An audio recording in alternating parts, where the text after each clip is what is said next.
மானஸ் பக்கங்கள். Hi friends, இது மாலிகாவின் கேளுங்க கதை கேளுங்க. மானஸ் எழுதிய வானவில் நெஞ்சங்கள், அத்தியாயம் 134. இது சரியா வரும்னு நினைக்கிறியா மாதேஷ்? தன் அலுவலக அறையில் உள்ள சுழல் நாற்காலியில் அமர்ந்து வேலை பார்த்து கொண்டிருந்த மாதேஷின் எதிரில் வந்து அமர்ந்தவாறே அவன் சித்தப்பா வேதாச்சலம் கேட்டார். எது சித்தப்பா? மித்ராவுக்கும் கிரிக்கும் சரியா வரும்னு நீ நினைக்கிறியா? ஏன் சித்தப்பா திடீர்னு என் மேலே சந்தேகம்? இல்லடா, இப்போதான் அண்ணி ஃபோன் பண்ணாங்க. அவங்க வீட்டில் கொஞ்சம் வசதி கம்மின்ற மாதிரி சொன்னாங்க. வீடு பழைய வீடு மாதிரி இருக்கு, வீட்டில் வசதியும் அவ்வளவா இல்லை அப்படின்னு சொன்னாங்க. அதுதான் எனக்கு யோசனையா இருக்கு. என்ன யோசனை என்றான் அவன். அவனை குழப்பமாக பார்த்தார் அவர். இவன் என்ன பைத்தியமா? இப்பொழுதுதானே இவ்வளவு கூறினேன், மீண்டும் அதே கேள்வியையே கேட்கிறானே என்று எண்ணினார். உங்ககிட்ட தான் சித்தப்பா கேட்டேன் என்றான் அவரை ஆழமாக பார்த்து. இல்லை மாதேஷ், மித்ராவால் அங்கே சந்தோஷமா இருக்க முடியுமா? அவளுக்கு பிடிச்சதால தானே அவனை லவ் பண்ணா, அதுக்காக என்று கேட்டு நிறுத்தினார். சொல்லுங்க என்றான். எதற்கும் அசராமல் திரும்ப திரும்ப தன்னையே கேள்வி கேட்டுக்கொண்டிருக்கும் அவனை எண்ணி நொந்து கொண்டார் அவர். அவ சின்ன பொண்ணு, அவளுக்கு என்ன தெரியும்? அவளுக்கு என்ன பிடிக்கும் பிடிக்காதுன்னு தெரியும் சித்தப்பா. எனக்கு என்னவோ நீ வீம்புக்கு பண்ற மாதிரி தோணுது.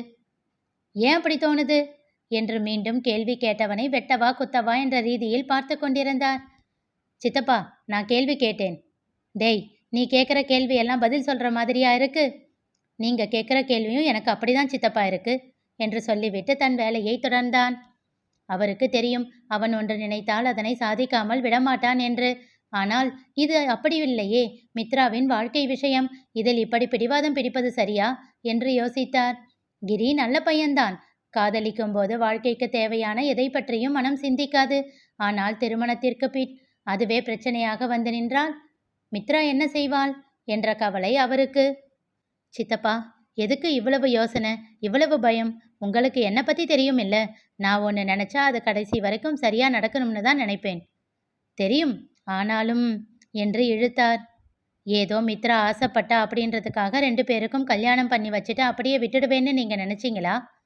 மாதேஷ், மறந்துட்டியா? வீட்டோட மாப்பிள்ளையெல்லாம் இங்கே வேலைக்கு ஆகாது, நல்லா விசாரிச்சிட்டோம். மர்மமாக சிரித்தான் மாதேஷ். நான் நினச்சா என்ன வேணும்னாலும் பண்ண முடியும் சித்தப்பா. நீங்கள் இதை பற்றியெல்லாம் யோசிக்காதீங்க. எப்படி வியாபாரத்தில் என்னை நம்பி சில விஷயங்களை விட்டு இருக்கீங்களோ அதே போல் இந்த விஷயத்தையும் என்கிட்ட விட்டுடுங்க, சரியா? நான் பார்த்துக்கிறேன். இது வரைக்கும் நான் நினச்சது தப்பாக போயிருக்கா? இல்லை என்பதை போல் தலையசைத்தார். அப்புறம் என்ன, இதுவும் 100% சரியாக நடக்கும். போங்க, போய் வேலையை பாருங்க. பெருமூச்சு ஒன்றை விட்டவர், சரி, நீயே என்ன பண்ணணுமோ பண்ணு என்று சொல்லிவிட்டு எழுந்து சென்று விட்டார். மதிய உணவு வேலை நெருங்கும் நேரத்தில் தன் அறையிலிருந்து வெளியில் வந்தான் கிரி. சோஃபாவில் அமர்ந்து கைபேசியில் வேதாவிற்கு ஏதோ கட்டளை பிறப்பித்து கொண்டிருந்தான் முரளி. ஆம், இப்பொழுது முரளியோடு வேதாதான் தொழிலை கவனித்துக் கொள்கிறாள். அவன் கூடவே இருந்து கற்றுக்கொண்டாலும் இப்பொழுது முரளி இல்லாமல் தனியாக சமாளிக்க திண்டாடி கொண்டிருக்கிறாள். என்னங்க, அவளுக்கு ப்ரெஷர் அதிகமாக ஆகிட போகுது என்று சத்யா கவலைப்பட்டாள். எல்லாத்தையும் சமாளிக்க கற்றுக்கணுமா? நான் பார்த்துக்கிறேன். அவள் ஏதாச்சும் தப்பு பண்ணாலும் அதை நான் சரி பண்ணிடுவேன், நீ கவலைப்படாத என்று சொல்லி சமாதானம் செய்துவிட்டான் முரளி. சமையல் அறையில் இருந்த சத்யாவிடம் சென்றான் கிரி. அண்ணி? அவள் பதில் சொல்லவில்லை. அண்ணி, நான் உங்களை தான் கூப்பிட்டேன். அவள் கைப்பிடித்து பேச அவளோ அவன் கையை உதறினாள். ஏன் அண்ணி என்றான் தழுதழுத்த குரலில். என்னடா, எதுவுமே தெரியாத மாதிரி நடிக்கிற? என்கிட்ட இருந்து மறைச்சிட்ட இல்லை, நான் கோபமாக இருக்கேன் என்று முகத்தை திருப்பிக் கொண்டாள். அவன் தன்னை சமாதானம் செய்வான் என்று எண்ணி அவள் செய்ய அவனோ பதில் எதுவும் சொல்லாமல் சென்று விட்டான். ஓஹோ, சார் வளர்ந்துட்டாரு, இனிமேல் நம்மளை சமாதானம் எல்லாம் செய்ய மாட்டாரு போல என்று தனக்குள் முணுமுணுத்து கொண்டே வேலை செய்து கொண்டிருந்தாள். சோர்ந்த முகத்தோடு கிரி தோட்டத்தை நோக்கி செல்ல ஃபோன் பேசி கொண்டிருந்த முரளி அதனை கவனித்து விட்டான். பேசி முடித்ததும் சத்யாவை அழைத்தான். என்னங்க என்று வந்து நின்றாள் அவள். கிரி என்ன சொன்ன? நான் ஒன்றும் சொல்லலை என்றாள் நொடித்து கொண்டே. சத்யா என்றான் அழுத்தமாக. என்கிட்ட மறைச்சிட்ட இல்லைன்னு கோச்சிக்கிட்டேன், அவ்வளவுதான். அதுக்கு அப்படியே போயிட்டான். அதை கேட்குற உரிமை கூட எனக்கு இல்லையா? சத்யா என்று முரளி ஏதோ சொல்ல வர, இப்போ என்ன, எதையும் எதிர்பார்க்காத, அதைத்தானே சொல்ல போறீங்க? நான் எதையும் எதிர்பார்க்கல சாமி, தெரியாமல் அவன்கிட்ட கோபப்பட்டுட்டேன், போதுமா என்றாள் கோபமாக. பதில் எதுவும் சொல்லாமல் அவளையே பார்த்து கொண்டு இருந்தான். இப்போ எதுக்கு இப்படி பார்க்குறீங்க? நான் என்ன சொல்ல வரேன்னு கூட காது கொடுத்து கேட்க மாட்டியா? சரி சொல்லுங்க. இனி அவன்கிட்ட அப்படி கேட்காத. அவன்கிட்ட சாதாரணமா இரு. முக்கியமா அவன்கிட்ட எந்த விஷயத்துக்காகவும் கோச்சுக்காத.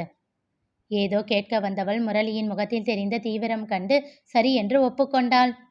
இப்ப போய் அவன்கிட்ட ஆறுதலா அன்பா பேசு. சரி என்று சொல்லிவிட்டு நகர்ந்தவள் 2 அடிகள் தாண்டி நின்று திரும்பி தன் கணவனை பார்த்தாள். என்னங்க, ஏதாச்சும் பிரச்சனையா?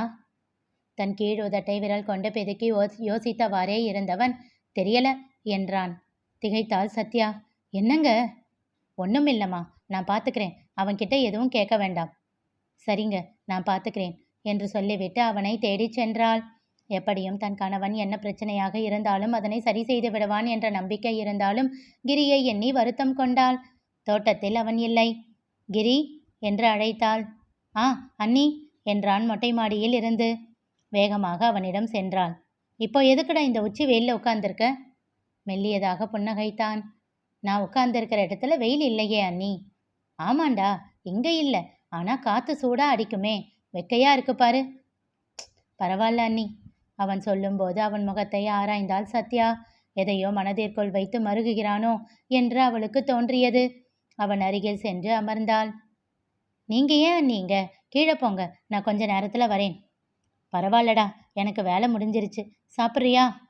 கொஞ்ச நேரம் ஆகட்டும் அண்ணி. அண்ணன் சாப்பிடலையா? அவரும் கொஞ்ச நேரம் ஆகட்டும்னு சொன்னாருடா. சிறிது நேரம் மௌனமாக இருந்தவன், அண்ணி கொஞ்ச நேரம் உங்க மடியில படுத்துக்கவா என்று கேட்டான். சரி என்றவள் அவனை தன் மடியில் படுக்க வைத்து கொண்டாள். எப்போதும் போல் அவள் கையை எடுத்து தன் தலையில் வைத்து கோதிவிட சொல்ல அவளும் எதுவும் பேசாமல் அவன் கேட்டதை செய்தாள். அண்ணி, உங்களுக்கு என் மேல கோபம் தானே என்றான் மெல்லிய குரலில். சேச்ச, அதெல்லாம் இல்லடா, நான் சும்மா விளையாட்டுக்கு அப்படி சொன்னேன். அவன் முகம் உடனே பிரகாசமாகியது. நிஜமாவா அண்ணி என்றான். என்றாள். அவன் முகத்தில் ஏதோ ஒரு நிம்மதி பரவியதை போல் உணர்ந்தாள் சத்யா. அன்றும் இதேபோல் முகபாவத்தில் தானே இருந்தான். மனதிற்குள் திகைத்தாள் சத்யா. அவனுடைய படிப்பை நிறுத்தி முரளி அழைத்து வந்த பின் அன்று இரவு, அப்போ நான் தப்பு பண்ணியிருப்பேன்னு நீங்க நம்பலையா அண்ணி என்று கேட்டானே. இல்லை என்றதும் அவன் முகத்தில் இதே போன்ற நிம்மதியைத்தானே பார்த்தேன். இப்பொழுதும் இவன் முகம் ஏன் இப்படி இருக்கிறது? அப்படியென்றால் இவன் மித்ராவை விரும்பவில்லையா? பிறகு ஏன் அவர் கேட்டபோது ஆமாம் என்றான்? கடவுளே, இது என்ன விளையாட்டு? இவன் வாழ்க்கையில் என்ன நடக்கிறது? மனதிற்குள் பதைத்து போனாள் சத்யா. அப்போது அவனுடைய செல்போன் ஒலித்தது. எடுத்து பார்த்தான். மித்ரா காலிங் என்று வர அழைப்பை ஏற்று காதில் வைத்தான். சொல்லு மித்ரா. அண்ணன் எப்படி இருக்காங்க கிரி? பரவாயில்ல. அப்பாவும் அம்மாவும் வந்துட்டு போயிட்டாங்களா? உங்க அண்ணனும் அண்ணியும் என்ன சொன்னாங்க? இன்னும் பதில் எதுவும் சொல்லல மித்ரா. என்றாள் அவள். அதற்கு மேல் எதுவும் பேசாமல், மித்ரா நான் கொஞ்சம் வேலையா இருக்கேன், நான் அப்புறமா பேசவா என்றான் கிரி. ஓகே கிரி, சாரி நான் உன்னை டிஸ்டர்ப் பண்ணிட்டேனா என்றாள். அதெல்லாம் இல்லைம்மா, நான் வச்சிடுறேன் என்று விட்டு அழைப்பை துண்டித்தான் கிரி. ஏண்டா, நான் இருக்கேன்னு கட் பண்ணிட்டியா? நீ பேசிட்டு வா, நான் கீழே போறேன். அதெல்லாம் எதுவும் இல்லை அண்ணி, கொஞ்ச நேரம் இருங்க ப்ளீஸ் என்றான். அவன் செயல்கள் அவளுக்கு புரியவில்லை. அப்படியே தன் கணவனிடம் சொல்லிவிட நினைத்தாள். மித்ரா ஃபோட்டோ இருந்தா காட்டுடா. என்றவன் தன் செல்போனை எடுத்து ஆராய்ந்தான். ஒரு ஃபோட்டோவில் நண்பர்கள் அனைவரும் கூட்டமாக இருக்க அதில் அவளை ஜூம் செய்து காட்டினான். அழகா இருக்காடா என்றாள் சத்யா. அவன் பதில் எதுவும் சொல்லவில்லை. ஏண்டா இப்படி கூட்டத்தில் இருக்கிற ஃபோட்டோவை காட்டுற? தனியா ஃபோட்டோ எதுவும் இல்லையா? இல்லை அண்ணி. ஏன் நீயும் அவளும் தனியா எந்த ஃபோட்டோவும் எடுத்துக்கலையா? சில நொடிகள் அவனிடம் அமைதி. பின் கூறினான், என் ஃபோனில் எதுவும் நான் எடுக்கல அண்ணி. திகைத்தாள் சத்யா. ஆனாலும் வெளியில் அதனை காட்டிக்கொள்ளாமல், ஓஹோ, உன் ஃபோனில் இருந்தால் நாங்கள் எல்லாம் கண்டுபிடிச்சிடுவோம்னு இப்படி ஃப்ராடுத்தனம் பண்ணியா என்றால் அவன் காதை திருகியபடி. அவனோ பதில் எதுவும் சொல்லாமல் மெல்லியதாக புன்னகைத்தான். சிறிது நேரம் கழித்து கீழே சென்றார்கள். கிரி, கிச்சனில் இருக்கிற சாப்பாடெல்லாம் எடுத்துக்கிட்டு வந்து டைனிங் டேபிள் மேலே வை. அண்ணனுக்கு சாப்பாட்டுக்கு முன்னாடி ஒரு டேப்லெட் கொடுக்கணும், நான் கொடுத்துட்டு வரேன் என்று சொல்லிவிட்டு வேகமாக முரளியை காண சென்றாள். அவன் முன் பதட்டமாக அமர்ந்தாள். என்ன ஆச்சு என்றான் மெல்லிய குரலில். நீங்க சந்தேகப்படுறது சரிதாங்க, அவன்கிட்ட என்னவோ இருக்கு, மனசுல எதையோ வச்சிருக்கான். அந்த பொண்ணோட ஒரு ஃபோட்டோ கூட அவன் ஃபோனில் தனியா இல்லை.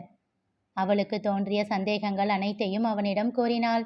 அவன் கையை அழுத்தமாக பற்றி கொண்டவள், என்னங்க, அவன் உண்மையிலேயே அந்த பொண்ணை லவ் பண்ணுறானா என்று கேட்டாள். தெரியல, பார்க்கலாம். அந்த பொண்ணுக்கிட்ட எப்படி பேசினான்? அதெல்லாம் நார்மலாக தான் பேசினான். கோபமோ வெறுப்போ இல்லை. ஆனால் காதலும் இருந்த மாதிரி தெரியல. சரி, நான் பார்த்துக்கிறேன், விடு. நீ எதையும் மனசில் போட்டு குழப்பிக்காத. சரி என்றவள், என்னங்க, கிரி சந்தோஷமா இருப்பான் இல்லை என்று கேட்டாள். அவள் கன்னம் கிள்ளி முத்தம் வைத்தவன், அவனோட சந்தோஷத்துக்கு நான் பொறுப்பு. சரியா? போய் வேலையை பாரு. வேணு வந்துடுவான், கூடவே அந்த வாண்டும் வந்துடுவான் என்றான் சிரித்து கொண்டே. ஆமா, இந்த நந்துவும் பிரியாவும் பெத்த ரெண்டும் எப்படிதான் இப்படி வாழுங்களோ இருக்கா தெரியல என்று புலம்பியவாறு வெளியில் சென்றாள். சரியாக அழைப்பு மணி ஒலிக்க கிரி சென்று கதவை திறந்தான். வேணு அபினவை தூக்கி கொண்டு வந்தான். டேய் வாழுப்பையா, வாடா இங்க என்று அவனை தூக்கி கொண்டான் கிரி. உன்னோட ஆதி அண்ணனையும் அஸ்வி அக்காவையும் கூட உன் பெரியப்பா இப்படி வளர்த்தது இல்லை. உன்னதாண்டா எந்நேரமும் தூக்கிக்கிட்டு திரியிறாரு என்றான் கிரி சிரித்து கொண்டே. அவனாடா கேட்குறான்? இவன்தான் அவனோட வேணு பெரியப்பா விட்டு நகரவே மாட்டேங்கிறானே என்றாள் சத்யா.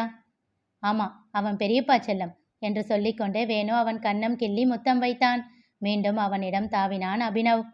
டேய், கொஞ்ச நேரம் என்கிட்டயே இருடா என்று அவனை மிரட்டி தன்னோடு விளையாட வைத்தான் கிரி. உன் பெரியப்பா கூடவே இருந்து அவர் செய்யறதெல்லாம் பார்த்து கற்றுக்கிட்டு நீயும் கம்ப்யூட்டர் படிச்சுட்டு அவர் கூட சென்டரை பார்த்துக்கோ, சரியா என்றான் கிரி. தலையை ஆட்டினான் அபினவ். டேய், அவன் சொன்னது புரிஞ்ச மாதிரியே தலையை ஆட்டுறியடா பையா என்று சொல்லி சிரித்தான் வேணு. தன்னை மறந்து உறக்க சிரித்தான் கிரி. முன்தினம் வந்ததிலிருந்து இப்பொழுதுதான் அவன் அப்படி சிரிப்பதை பார்த்த சத்யாவிற்கு மனம் பிசைந்தது. கடவுளே, எப்படியாவது என் பிள்ளையோட மனசுல இருக்கிற கஷ்டத்தை சரி பண்ணி அவனை சந்தோஷமா இருக்க வச்சிடு என்று மனதிற்குள் கடவுளிடம் வேண்டுதல் வைத்தாள் சத்யா. நிகழ்ந்தது என்ன தெரிந்து கொள்ள தொடர்ந்து கேளுங்க, கதை கேளுங்க. மீண்டும் சந்திப்போம்.